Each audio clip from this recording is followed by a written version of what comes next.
What's up, guys? Welcome to the 10HitCombo show. My name is Volty, or Trevor, and I'm joined today by Jake and Mike. How are you guys doing today? I'm doing good. Just came back from work. Cool. What have you been playing, Mike? Nothing much this week. I've been busy with 10HitCombo, but when I did play, it was mainly Minecraft on our new server. I haven't played much Minecraft. How's it been lately with the new updates and such? Well, I never played it since I first bought it, which was a few months ago, maybe 4 or 5. So everything was totally new for me, and I was confused, asking a bunch of questions. I guess I've made some people irritated because they stopped replying. Sad, Mike is sad. How do you like playing on the server? It's a vanilla server, right? Yes, it is. No mods, nothing that can basically ruin the game. You need to survive on your own, learn skills, use the wiki. Yeah, right? Yeah, that's my favorite. The wiki is everyone's best friend. Yeah. What about you, Jake? What have you been doing? I've also been playing a little bit of Minecraft. I guess 1.9 is going to come out soon. That's kind of cool. I think much like a lot of people, I like the game. It's a great game to pick up for a couple weeks at a time. I played some TF2, and I haven't touched Battlefield 3. I think I've just been busy like Mike, a lot of 10HitCombo stuff. But let's see. I played a little Oregon Trail on my phone from who is it that developed that? They're not sold in the Android market. It's sold on their website. They have a very specific way of doing it. Yeah. But it's a pretty good port. It's a little hokey. They added a few things just kind of for the sake of adding it, which is kind of frustrating coming from a purist standpoint. Well, the hunting mechanics are a little different to take advantage of the touchscreen when you wouldn't necessarily have to. There are some faux RPG elements where they don't actually enable your character to do anything different or better as the father of the wagon. It is kind of strange that you have to be the dad too. It kind of locks you in there. But right. There aren't many options, I guess. No, and it's similar in the way that you can leave when you want to, and determines your difficulty level, what season you leave in, things like that. For somebody who's never played Oregon Trail, it's a classic Apple II game that's been ported all over the world, and right now Gameloft is the company that's remaking it for the Android, and it's kind of a text-based game. There was some ASCII graphics back in the day, and you just literally travel the Oregon Trail in kind of a Manifest Destiny style thing over into the west, and your family can get dysentery and die, and you have to ford rivers. These are the big challenges in the game. Your giant protagonist is like a river, and whether you should float your wagon or pay money for the ferry because you don't have much money, things like that. And it's just like a resource management game where you slowly run out of all the shit that's normally in your wagon, and that's exactly what happens. But it's just a little bit more animated. It's very cartoony if you've ever played or seen it. I mean, you don't have to admit to playing Farmville, but the graphics are very much like that. And I don't know what to say. I played. It's a bathroom game. You know what I mean? It's great. Yeah, but I don't think I want to replay it a lot. Despite everyone's played it. Everyone has played it pretty much, except for dumb teenagers. Or Mike.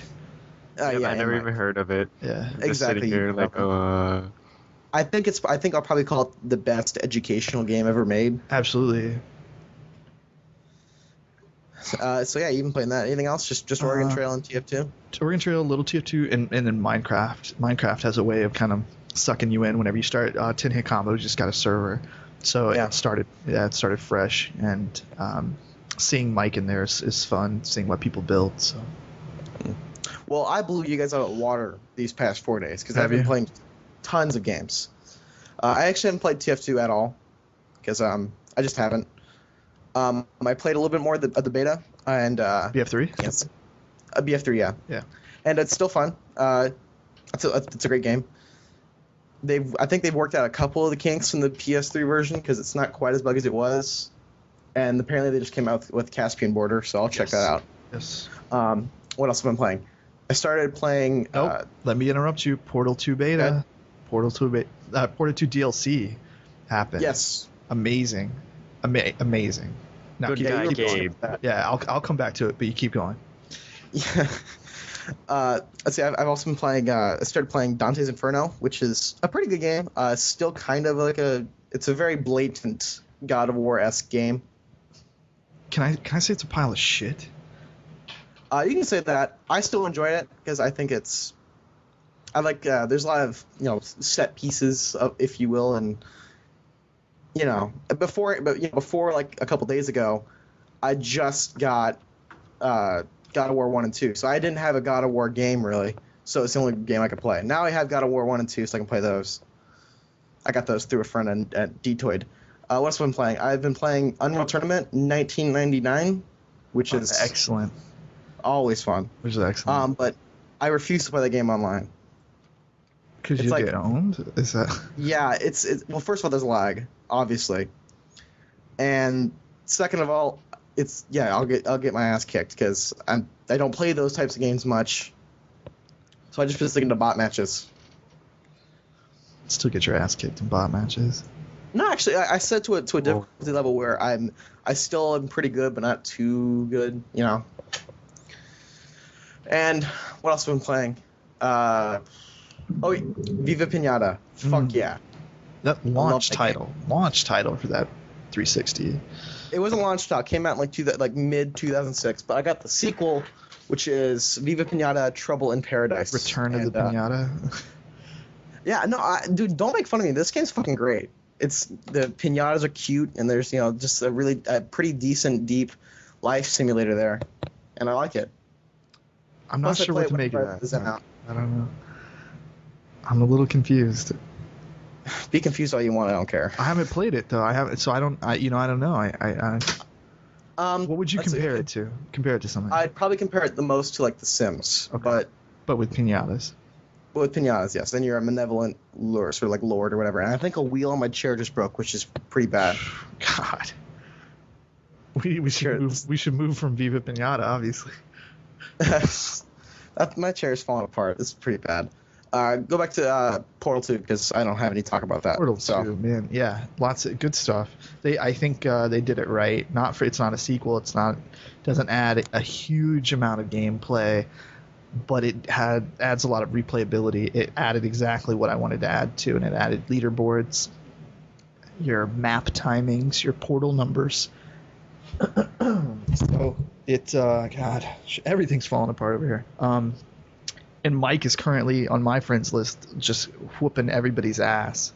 Yeah, people are listening to the podcast. Add me. I need more competition. Yeah, it's really brutal. So a couple of times he's got me by like 4 seconds, and I'm like, I don't know what. Like, I'm not gonna put my sensitivity any higher than it is. Like, there's no way I can. Fucking Asians, man. I can't throw the boxes. I think that's the trick. Learning how to throw the boxes. So is that the trick, Mike? Be honest. I beat you by like 20 seconds in some maps. Yeah, but I wasn't trying on those. It's the ones that. Yeah. I just keep replaying it. And I think because Portal, the physics are kind of dumb, and like how you can like go through the own portal like twice and stuff, and you can cut off walking time. Mm-hmm. Yeah, but then I didn't learn how to do strafing. Like in Portal 2, there's a way you can run and like move your mouse and with your crouch, so then you can go like twice as fast. But I don't do that. Back hop from Portal 1, that was a technique. You can't do that in Portal 2, but there's this way that I've seen on YouTube that can make you go faster. But I'm not even gonna learn that. I think it's cheap. I'll have to learn that. I'm gonna have to. I need to make up 4 seconds in like a minute 30 long map. Anyway, it's good. It's good, Trevor. And the multiplayer, the co-op, I haven't had a chance to play that yet. I've seen it played, some YouTube videos, but I'll have to get together with somebody and power through it. So. Is the co-op like a challenge mode as well, or is it an actual No, it's story? It's new maps. Okay. Yeah. I guess I have to play with my brother then. Yeah, one of my wheels came off. Fuck. God damn it! That's 2 out of 5. I need to buy a new one. 2 out of 5? Yeah, I've had one break before, and I figured, okay, I'll just not fuck with my computer, and all of a sudden I'm sliding, and then oh. So they don't make them like they used to. Yeah. I never owned a wheelie chair before. Do they not import them? Is that? I don't know. I'm sitting on a wooden chair right now with a pillow underneath my butt. So weird. All right. So what else we got? Any? Are we gonna revisit anything from last week? Yeah. There was a bit of a fallout involving the PC port of Rage. We talked about Rage last week. Yes, we did. We talked about how we don't care about it. We weren't sure how we felt about Rage. Yep. So how do we feel about Rage? I feel now that I'm glad I didn't buy it. Because according to several people on the internet, the PC port is shit. Apparently people are having troubles with texture loading. There's not many graphical options available. And just in general, the PC port is just not good. And this is coming from, id. They're like the PC dev. And all of a sudden we have a game that's actually designed specifically for the consoles. Even months before, at QuakeCon, John Carmack said the exact opposite thing. And it appears now that John Carmack is saying that the PC is just not the main market for them anymore. That they're not getting much sales from it anymore. So they just rather would focus on consoles. And I'm not. Yeah, it's very disappointing. Yeah, it's disappointing. I'm not sure that. I'm not a game developer, but I'm not sure other game developers feel the same way about the PC market. I know a lot of people, a lot of larger publishers, that's their MO, that they will port games from the consoles. I mean, if you look at Rockstar, I think the problem with maybe using Rockstar as an example is their PC ports are pretty much excellent. So, I think that, yeah, it's perfectly understandable if they want to focus on consoles, especially in this market, but it's not asking for too much for at least the PC gamers to get a working version of it. So, well, let me throw down with a good guy Gabe quote, and that's Gabe Newell, Valve Software. And I quote, "People like their PCs. There are huge numbers of them, and each person gets to have the one they like, rather than the one that someone else has defined for them. There were 350 million PCs sold last year, so the economies of scale are tremendous. So you get great value for money." I don't know. Sounds like there's a pretty big PC market out there. Do you think it's having a hard time tapping into it? I don't see how they could. I mean, right now it's the top selling game on Steam, which, Steam is the biggest, PC thing. But the problem is that, in the past couple of years, it's just that consoles have really just sold better no matter what. I mean, it's just a fact at this point. They're easier to make for, and, they're easier to market. I don't know. They're probably easier to develop for, yes. But I'm as a PC gamer, I'm disappointed. I like what PCs offer me. I am disappointed. I mean, I am too, but I mean, let's look at Wii units are up to 88 million. Yeah, and that's total. That's not this year. That's not last year. That's not, I mean, we sold a shit ton, though. I mean, it doesn't matter. I believe it's more than any other, because PS3's only got about 51 million units, so that's, 130. So yeah, I would definitely call the Wii the definite successor there, but I'm going to say that with the Xbox 360 selling how many units? 55 million? Something like that. That's less than 200 million over the lifetime of all of the current generation consoles, which is 60% less than of last year's sales for PCs. I think John Carmack is talking out of his ass. He probably is, yeah. But one thing that's kind of hard to deal with is with PC sales is the fact that Steam is it's the biggest thing. But the problem is that they only release the sales of a game to the developer specifically. So it's kind of hard to tell how well a PC market is doing. Sure. When the biggest part of the PC market doesn't give out sales. Sure. Well, it's from an availability standpoint. I think it's there. I think they're just too lazy to fix the problems. They're just saying we're not doing it because there's not enough market. Oh yeah, I think that's probably a good. Yeah, like I said before, it's not even if there's not a big market for it, if you're going to release a game for it, at least make it workable. There's probably business decisions set in there. I'm not sure that personal laziness is 100% of the factor, but I understand what you mean. There are ulterior motives, probably, and beyond that, I've heard a quote, and I'm not sure if it's misinformation or not, from Carmack. Read a quote, excuse me. He didn't speak to me personally. He said that the game was developed on NVIDIA drivers that have not been released, that were not the release drivers. So as cutting edge as he is and as his technology is, I can certainly understand if there were optimizations that did not make it into the recent driver sets. Okay. I'm curious how much that would have an impact on the game, though. Okay, well, here's an idea. If you're going to release a game that has drivers that aren't released yet, maybe you should wait until the drivers are released and then release the game. Just a thought. I don't know. Yeah, I'm not sure. Like I said, there's probably a lot of business decisions behind the scenes, but it's fairly unanimous that people aren't enjoying the technical problems in Rage. That being said, my roommate has purchased it in Steam. I believe he's got a 570 card in his PC. Game looks good. Game looks good, but that's all it has. He's the 1% of Rage players.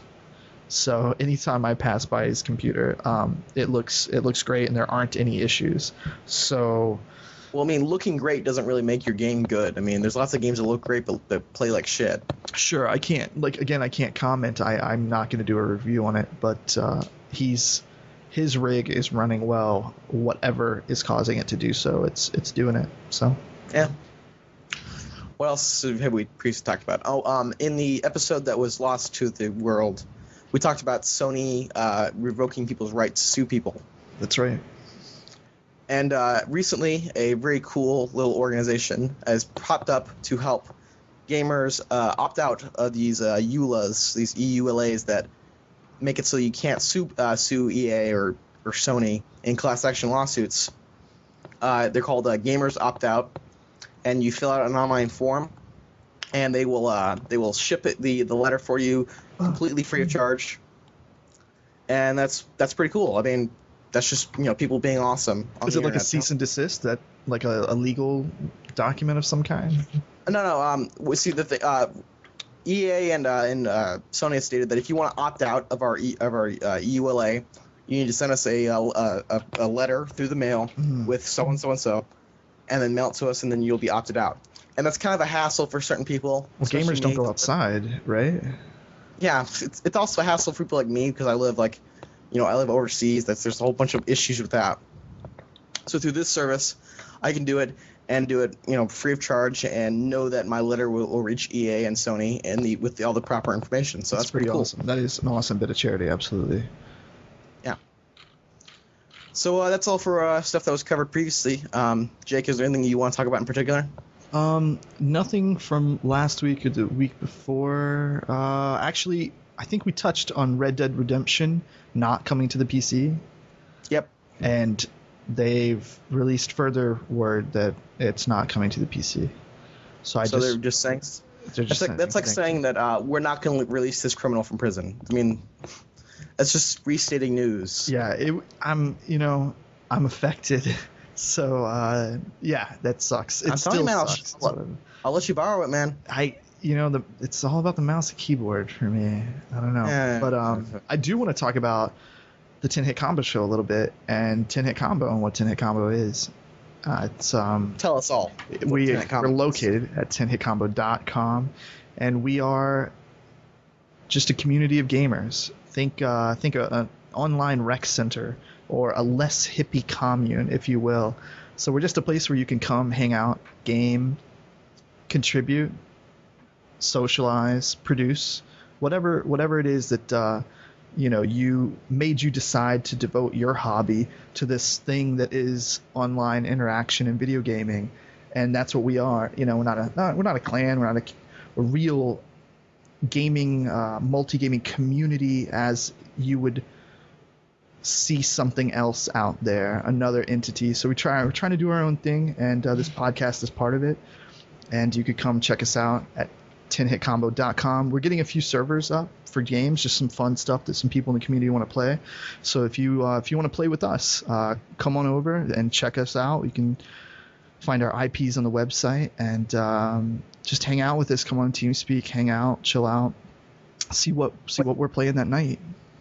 What games are currently planned for 10 We plan on having servers for any game that anyone wants to play. And I know that's kind of broad, but if you can get together enough people that want to play a server, or if you've got a server and you want to play it with a bunch of other people, that kind of thing, this is the place to do it. 10HitCombo. But we're getting a 64-player Battlefield 3 server because we think that that's going to be a lot of fun, and a lot of people are enjoying the beta. So just initially to test the waters, that's what we're going to do there. I believe Mike is heading up our TF2 server. Is that right, Mike? Yes, we have one up now. Excellent. Well, almost up. It's a 24 slot located in Chicago. Working out the bugs, and misread crits. That's right, no crits, no spread. So that's going to be a lot of fun, and no skill crits for you, Trevor. And we're getting we have a Minecraft server. I think that's where a lot of us have been playing. It's a vanilla whitelist only, and just to come hang out, join up in the forums, say hey. And I can't play like a shit. Yeah, you warp around a little bit. I mean, maybe if you're off in your own little world, but yeah. No, I also had troubles like loading the map because like I would spawn and just I would see like nothing. I would just see people walking around in the sky, and then suddenly like land appears, but then not all of it. So yeah, that happens to me as well. But listeners have to remember, Trevor and I are like kind of far away from the server. I'm in Hawaii and Trevor's in Okinawa. For Japan, for people who don't know that, so. And it's shitty. Very shitty. But nevertheless, they still, you guys are still active, so. And the Team Fortress 2 server works, so. Yes.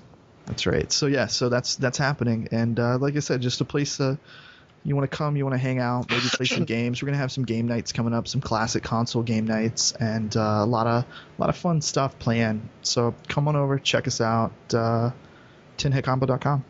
So cool.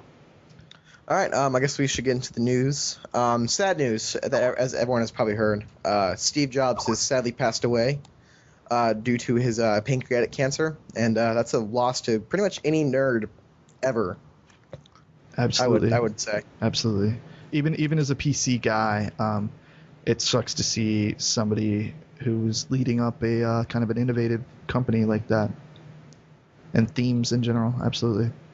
Yeah, I mean, he made Pixar what it is today. He made Apple what it is today. I recommend computers what they are today.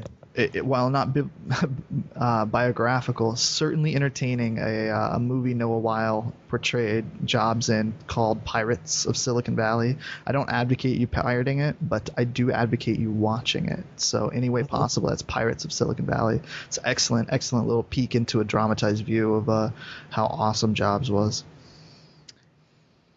Any thoughts on that, Mike? Yeah, when I first found out, I found out maybe 5 minutes after it was announced. I was pretty shocked because even though I knew he was way beyond the average life expectancy of someone with pancreatic cancer, I didn't expect him to die this soon. I thought maybe 1 or 2 more years. I was really just sitting in school, my phone started vibrating. I had to flip it out, and Steve Jobs is dead, and I almost got in trouble because I was pretty shocked. I was like, oh. And that was pretty bad, but I mean, life goes on. For some of us, absolutely, and for Apple. So we'll see what they've got going on. Yeah.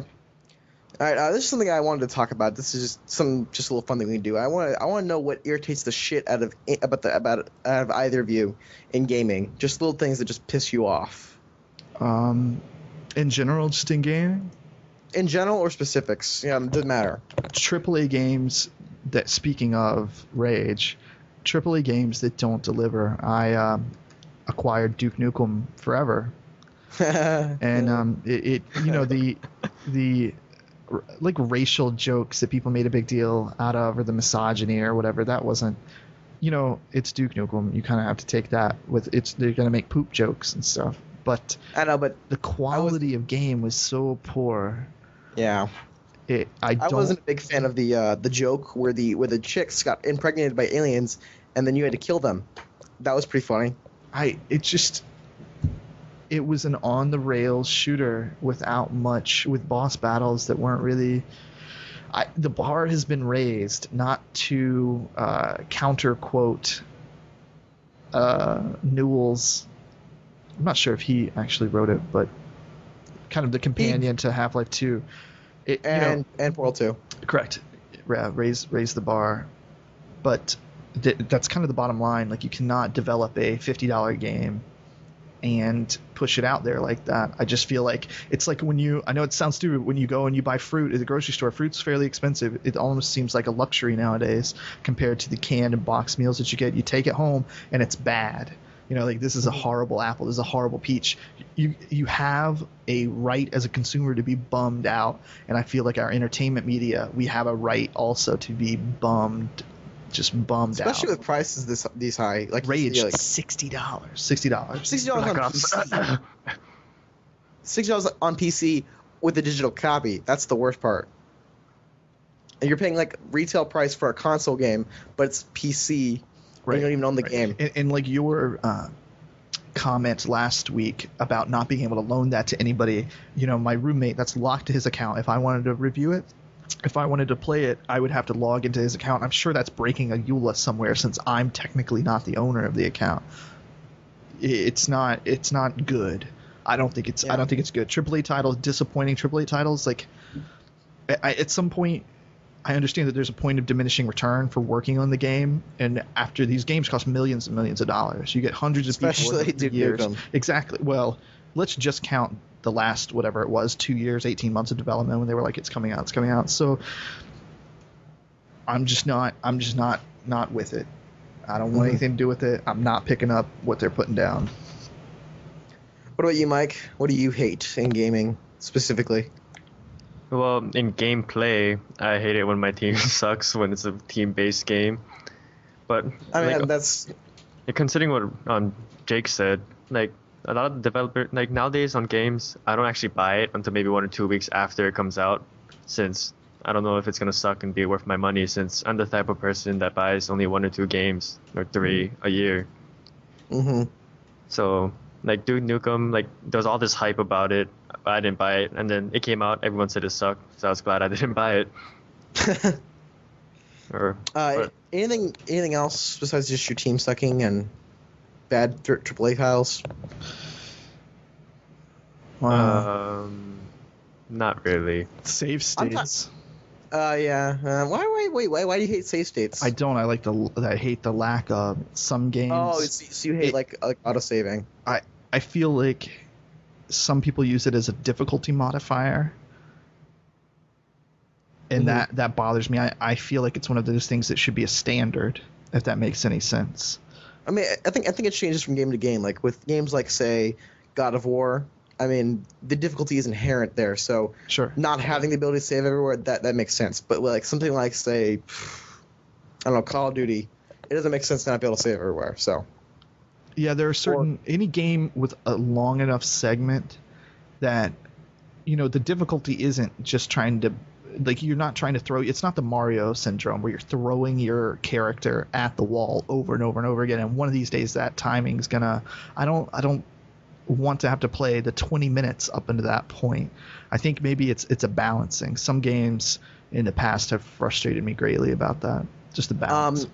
I was playing Resistance 1 for PS3, and there's this the game has this huge problem where it has this habit of like spacing out checkpoints like 10 minutes apart, and there's like nothing you can do about it.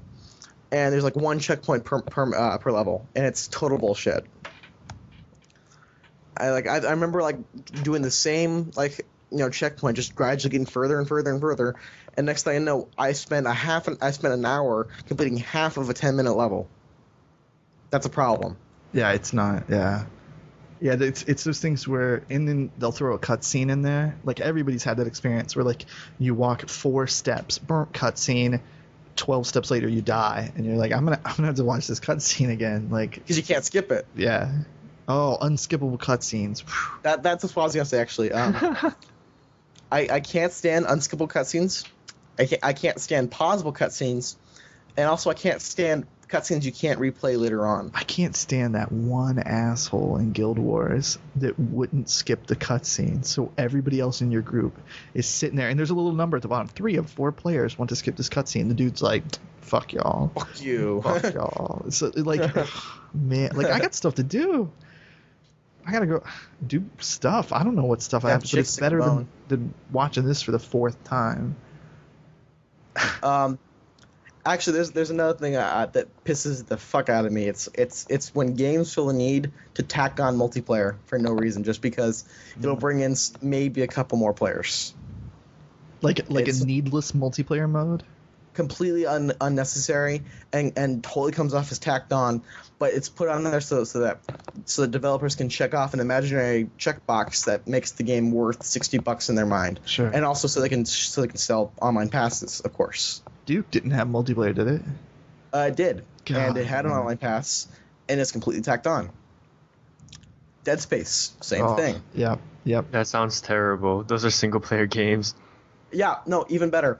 Metro 2033, the sequel, Last Light, tacked on multiplayer mode. BioShock 2, tacked on multiplayer mode. Yeah, and now did have that was a good game otherwise too. I know it's actually not a bad game. I actually kind of liked it, but the multiplayer was, but it gets better. Now there's actually rumors swirling that Mass Effect 3 is going to have multiplayer with an online pass. I actually heard that it was going to be persistent open world. No, I'm lying. I didn't hear that. That's horrible. But I have heard rumors though that it's going to have multiplayer because there was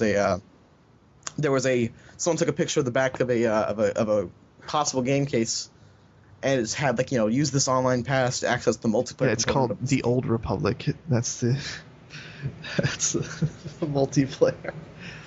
Yeah, I don't know why. It's just I've played some of those multiplayer modes and they're not good, and they're diverting development time, and it just makes the game overall just not good. I mean, think about it. There's maybe 5 good multiplayer games that ever really come out. It's Call of Duty, it's Battlefield, it's your Team Fortresses, it's your Left 4 Deads, it's your Counter Strikes. It's not BioShock 2. It's not fucking Dead Space 2. You're not gonna buy those games for multiplayer. It's completely unnecessary. So yeah, that's things that piss me off. That's very piss worthy rather. But my great granddaddy used to say, "Better pissed off than pissed on," Trevor. True that. I think that might be. Speaking of Duke Nukem. So let's get into actual news now. All right. So people who bought the Humble Frozen Synapse bundle got a little treat. They got the game Space Chem, which hurts my brain just thinking about it. I didn't. Have either of you guys played that game? I want to play it. I didn't get it. I'm a bundle purchaser, I guess. I didn't get it. Have you tried restarting Steam? I have restarted Steam twice now. I'm going to restart Steam live during the show. This is happening right now. If it's an issue, you might want to contact for support because they have a pretty good support staff. So. Valve does? No, the Humble Indie Bundle guys. Oh, I see. Do I need to enter my code, or should it just appear? What happened with your bundle? I don't know. Let me see. Let me look at my code real quick. But anyways, that game is pretty fucking hard. It's basically like Chemistry the game. And I never. Oh, see, you had to enter in a second code. Ah, I see. There's your issue. Uh-oh. So yeah, it's basically just literally just Chemistry the game where you gotta, combine elements together in increasingly more hard ways. I literally just gave up on that game. I stopped playing it months ago. So since I'm thinking organic chemistry, it shouldn't be that hard. It probably shouldn't be that hard for you. So. Okay. Well, yeah, Space Chem I heard from most of my friends that it's pretty hard, and that's probably the time that my venture low was the quietest while people were playing that. Nobody was talking, just so focused. It's fucking hard, dude. It makes your brain hurt. That's awesome. Yeah. But probably extremely satisfied when you solve those puzzles. Yeah, I literally just bought it just to get the fish cake for TF2. So yeah, that's the reason why most of my friends bought it too. It's a fun game, but I'm just too dumb for it. So. All All right, Space Chem. All right. So Space Chem, excellent. We've worked in it other out. news. Sorry. Yes, good job. So you got your game. Good job. Yes. In other news, slightly sad news, but kind of satisfying news. Deserving news.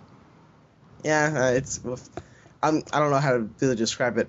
Team Bondi, the developer of LA Noire, a game that Jake very much wants, they have closed their doors earlier this week after being under administration for unfitting work conditions and other such things like that. And they're not the first company to do this recently. Ubisoft had an issue with it earlier this year, and Gameloft also had a bunch of reports of programmers being forced to work like 27-hour work shifts to finish out a game. That's in one day. That's incredible. Yeah, it's pretty bad. And I really loved LA Noire, but some of the shit I heard about it was pretty bad. I'd really like to stop hearing about this kind of theme continuing to happen inside the game dev industry. I really, really would. It seems to be constant. EA had so much hate 2 years ago for something like this. Yeah. Crunch time is a very weird time in game development, and that's when companies start to really push their people too hard, and sometimes they push their people too hard. It feels like there should be something else happening. I don't know. I mean, actually, Insomniac Games, they've actually come out and said that they hardly ever have a pretty stressful crunch period. They've always had very happy employees, and they never really had an issue with crunch time. So I kind of wonder why Team Bondi had the same issue, or Gameloft, or Ubisoft, or EA. Yeah, right. I think the list will go on. Yeah, who knows? It's weird stuff. It's unfortunate. I hope those devs on an individual level get some compensation though. Yeah. All right, in happier news, Valve and Dark Horse are teaming up for a machinima contest. Excellent. Yeah. You guys know how Valve regularly puts out their comics that sort of give backstory to their games. Yeah, IGN publishes some of them, I think, right? Yeah. Yeah, they do. They're actually teaming with IGN as well. There's the Sacrifice. There was the Portal 2 comic. There's the great Team Fortress comics. Yes, I've got some of those artworks. Yeah, and now they're putting those comics into hardback form with Dark Horse Comics. And to commemorate the occasion, they're running a contest where people can use any source game to make use any source engine game and make a machinima movie of their favorite scene from any of these comics featured in there. And if they win, they can get a whole bunch of stuff, including signed copies of the hardcover book, stuff from the development team, and even a piece of original artwork from Left 4 Dead signed by the artist. That's pretty awesome. Yeah.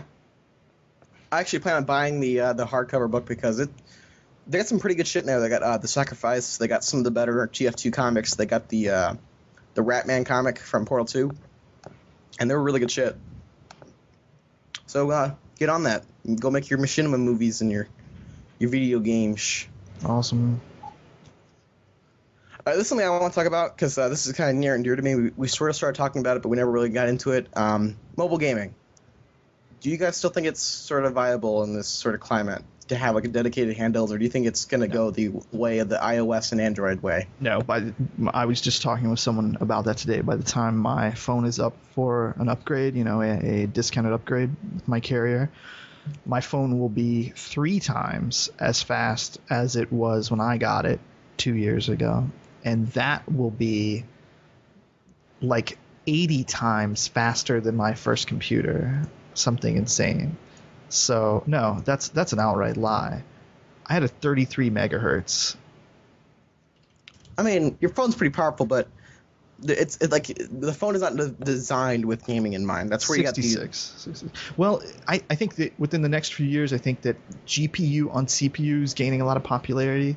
So as soon as that is shown as viable technically, I think that it's going to get thrown into a handheld immediately, just immediately. And Android's got a big market, man. Android knows what it does have a good market.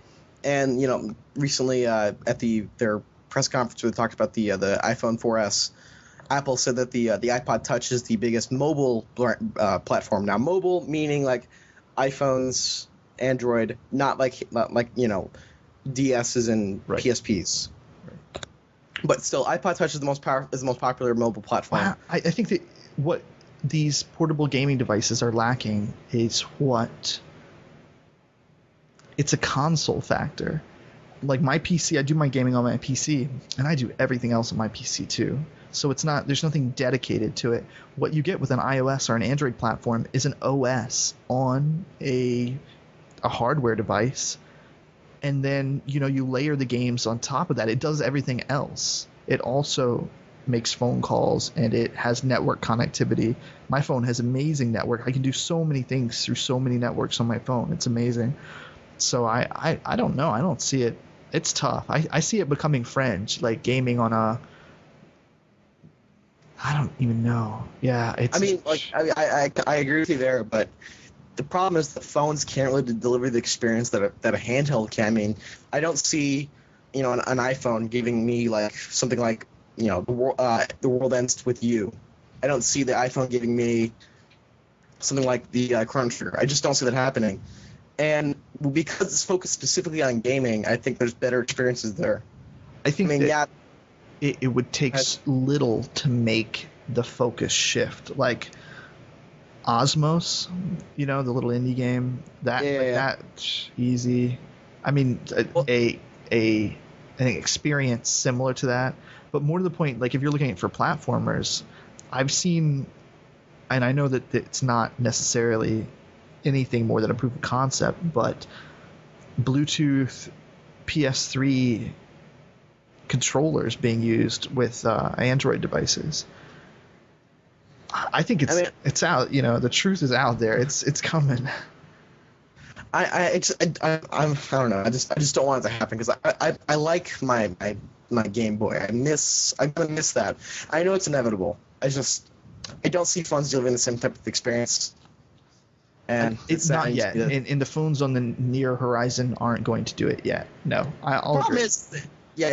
I think the problem with the reason why handhelds are on their way out is because they're in the hands of some pretty stupid companies. I mean, Nintendo and Sony are pretty out of touch these days. I mean, you got the 3DS with its horrendous launch, and you got the Vita with a great system, but then also there's these little things that just keep coming up that just aren't good, like the memory cards that cost $150. Just the 3G download caps. There's all kinds of shit like that. And I just think that if they were put into better hands, or I think if they were put into better hands, they'd probably be a lot better right now. But they're under, they're in the hands of fucking Nintendo, who just don't know how to do shit. I think Nintendo was at one point a giant of that kind of handheld gaming, but again, I think things are shifting. I would really like to see an all-in-one device. I don't want to hold my Nook color up to my ear to make a phone call, but I love everything that the Nook color does for me. I don't know. I'd like to see it all merge into one instead of staying separate again. It's so powerful. I mean, I use a Game Boy emulator on my phone with Game Boy ROMs. It's great. It's great for playing Pokemon in the subway or whatever. Yeah, I mean, I think that things like the Xperia Play are a nice way to bridge the gap between the handheld and the phone. But the problem is you're dealing with Sony, so. Yeah, I wonder if there's any mapping software for that, for the Android, for other emulators and stuff. Yeah, I mean, I actually played a little bit on a Sony tablet, and it worked fine, but Sony just does not do shit. I mean, I don't know. I'm dumb. No. I can see. Do you think you're trying to hold on to it for nostalgia's sake, or? I don't think it's really just nostalgia's sake. It's just the fact that I don't see myself nearly as much enjoying gaming on a phone than I am on a handheld. So, Mike, what about you? You want to play games on your phone? I barely do since my junior year of high school. I used to play a lot of games on my iPod Touch, and it kind of ruined my eyes. So I barely use my phone now. I gotta save my eyes.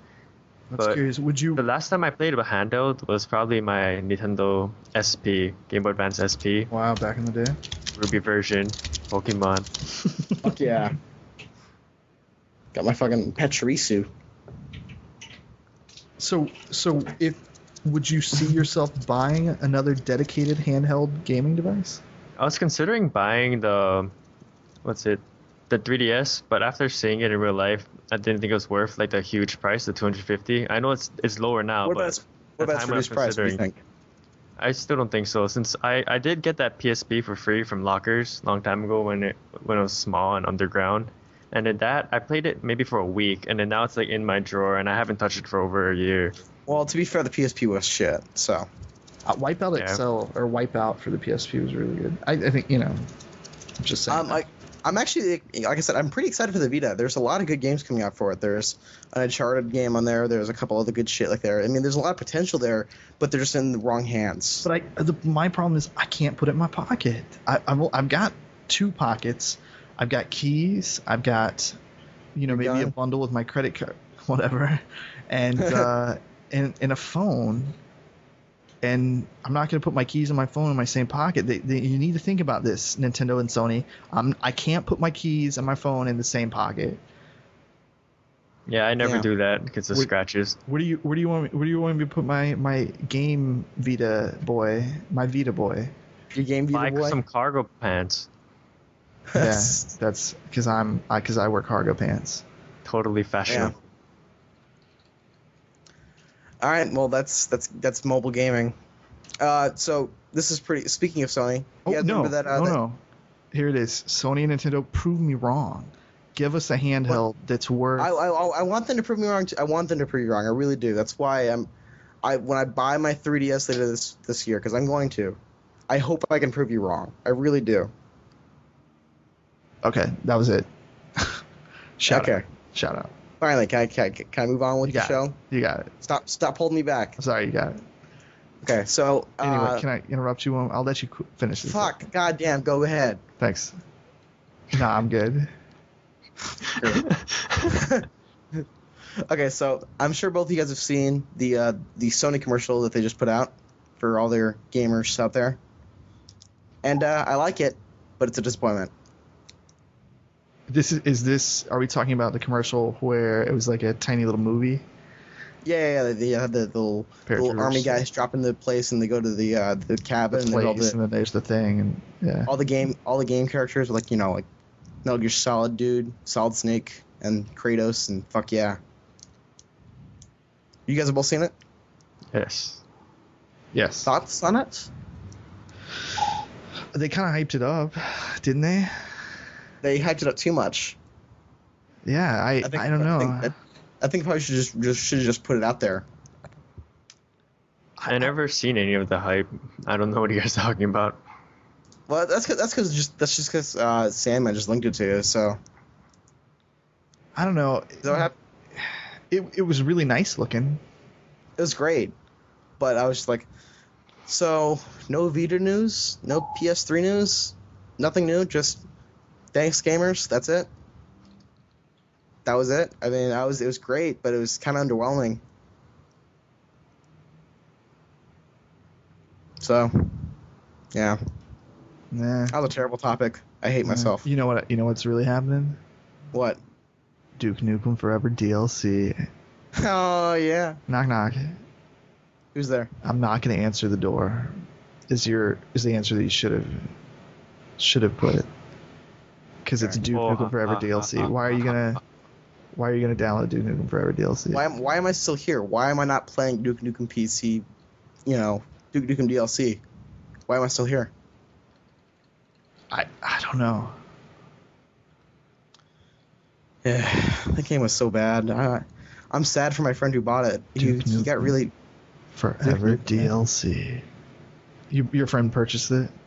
He bought the game, and I'm not sure if he bought the DLC, but I felt bad for him. He got really mad at me because I didn't stop him. Biggest waste of money of the year.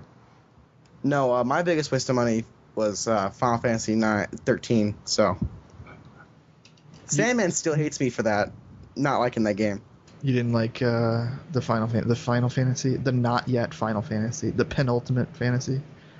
Yeah, I'm not a fan of Final Fantasy 13. That's a very bad game. I think what I'm gonna do. I think some people really liked it.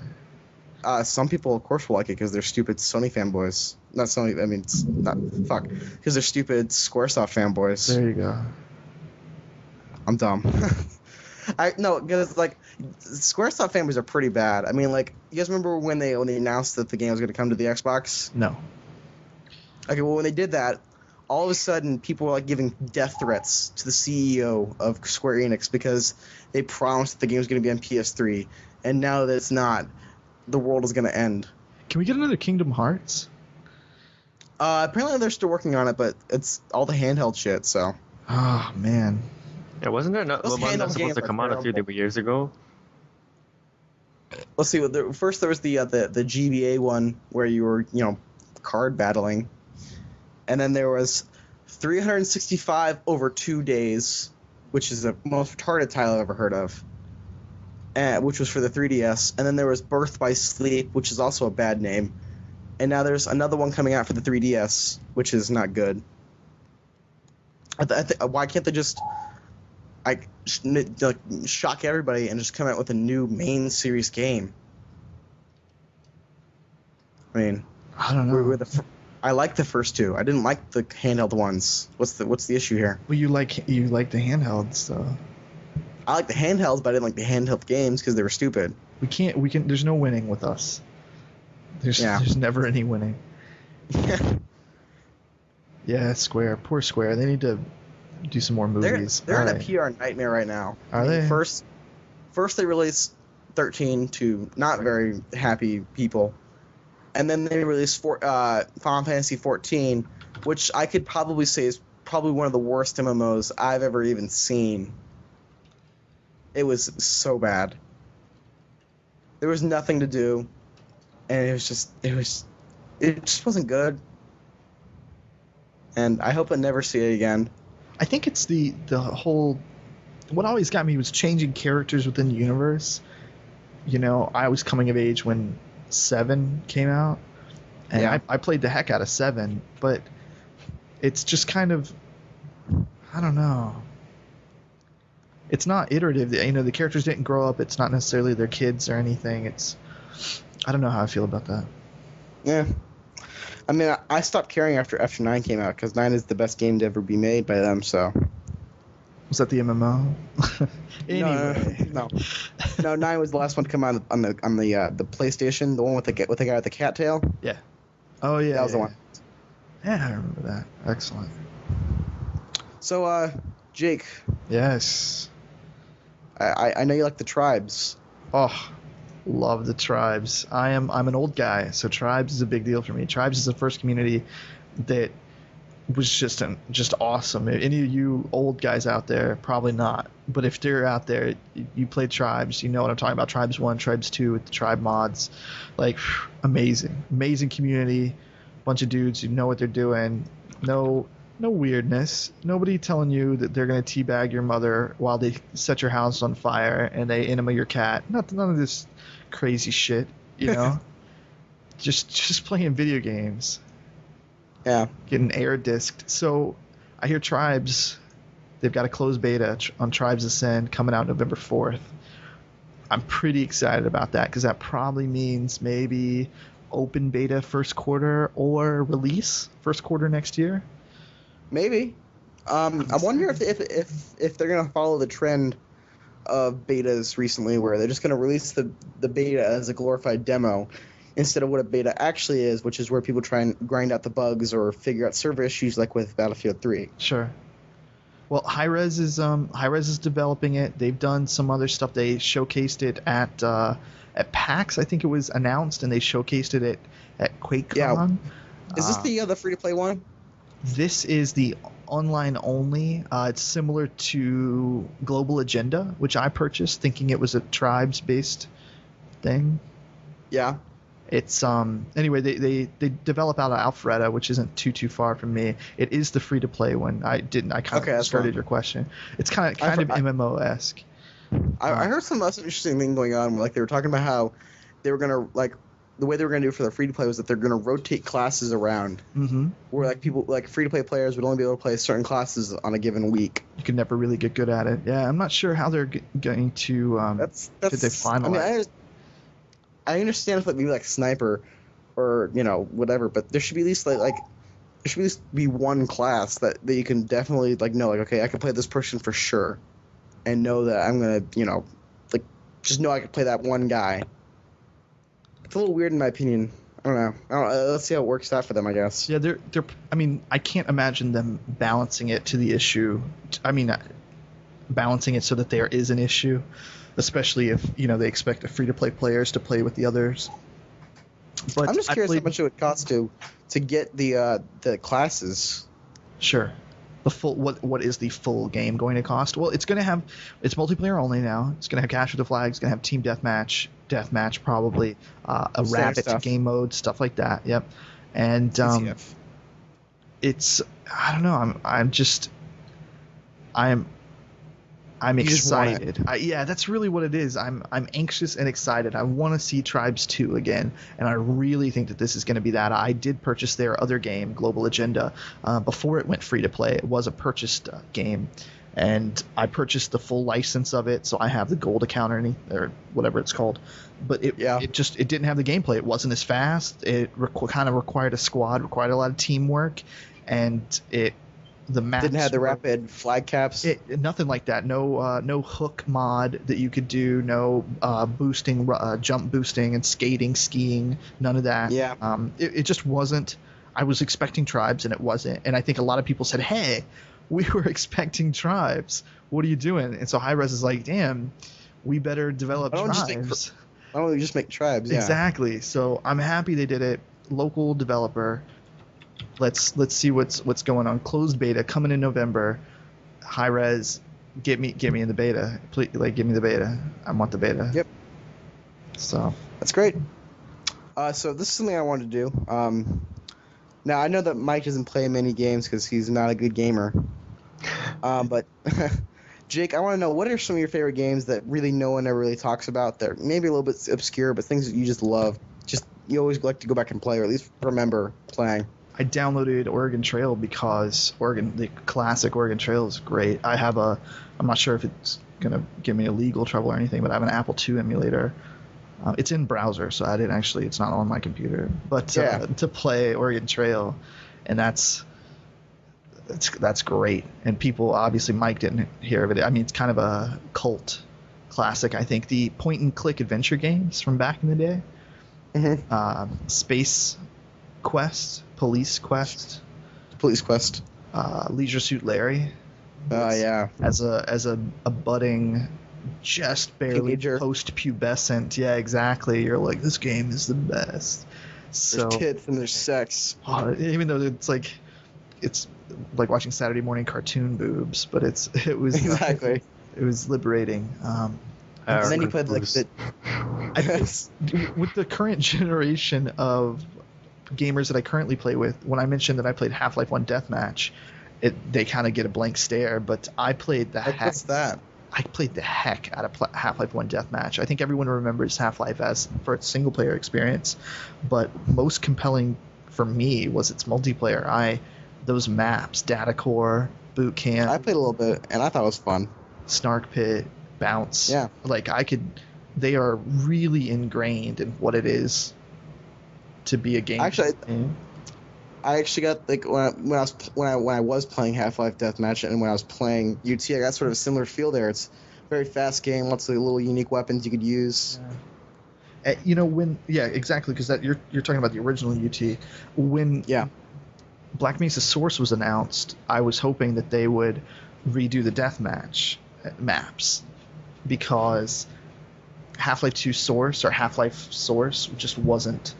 It didn't do it for me. So it was just some lighting fixes. That was it.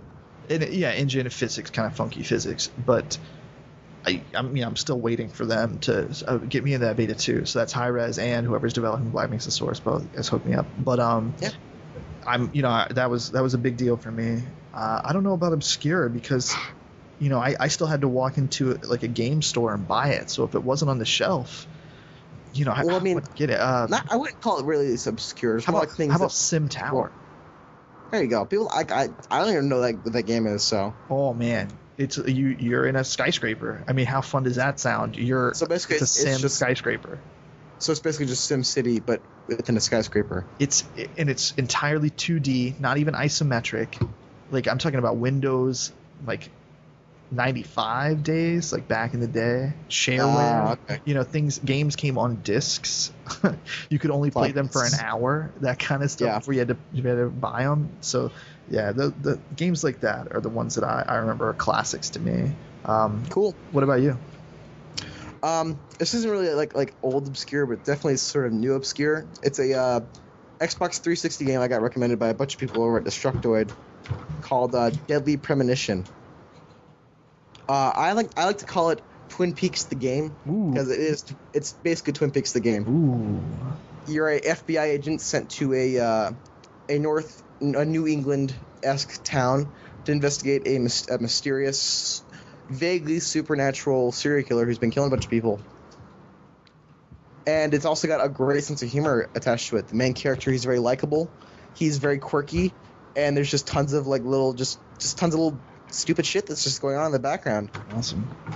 I think it's probably the best example of a so bad it's good game. I mean, like I said, the plot is bonkers. There's some the game doesn't look great at all. I mean, it looks like something came out on the Dreamcast. What style is it? It's I'd probably call it like a Japanese-esque open world game / survival horror game because top down. No, because like the way that the Japanese do open world is vastly different from the way that Americans do open world. With Americans that do open world, it's like there's lots of stuff you can do. It's a pretty big area, and everything is done like if you want to shoot somebody, you can just shoot them, right? But in the Japanese sort of style, it's a pretty decently sized place, but there's not like too much to do, and like if you want to do combat, it's an entirely separate area. It's just kind of styled a little bit differently, and like I said, it's a survival horror-esque game, so it's got sort of like a Resident Evil 4 vibe going on. And it's a fun little game, and I love it. It was only $20, and it was definitely worth it. You said that was an Xbox Live game?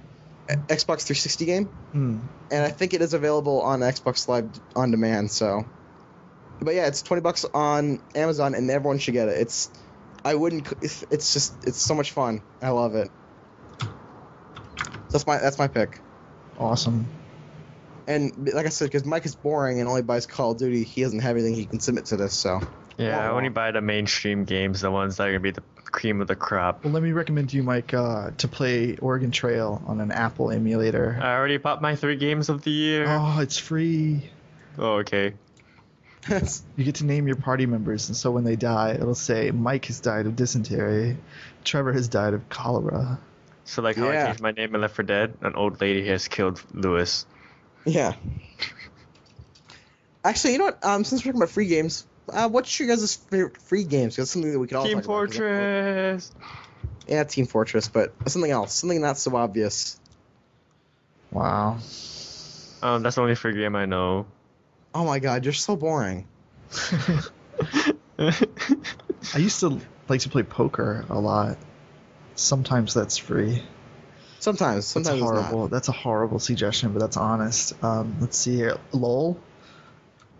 Gotta go with LOL. Fun.